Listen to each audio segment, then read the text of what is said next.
Mana shu joyda qarz bergan insonlarga ham bitta chiroyli gapni aytib ketaylik. Payg'ambarimiz Muhammad sallallohu alayhi vasallamning hadislari bu. Kim bir insonga qarz bersa-yu, ana shu muddat yetganda qarzni qaytara olmasa, 10 kunga berdingiz bir insonga, 10 kun o'tdi, tugadi, qarzni nima qilolmayapti? Berolmayapti qaytarib. Mana shu paytda qarz bergan inson yana kutib turadigan bo'lsa, mayli, yana bir hafta kutib turaman sizga, deysiz, misol uchun-da. Yana kutib turadigan bo'lsa, nech pul qarz bergan bo'lsa va nech kun kutsa, har kuni o'sha qarz berganchalik summa deymiz bilan miqdor faqirlarga, muhtoj oilalarga sadaqa qilganchalik savob oladi azizlar.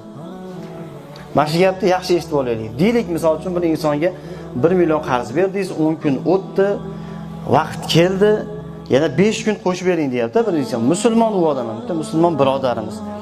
5 kun qo'shib beryapsa, 5 kun kutdingiz, ana shu qo'shib bergan 5 kuningizni har bir kunida 1 million so'm nima? Sadaqa qilgan savobni olasiz.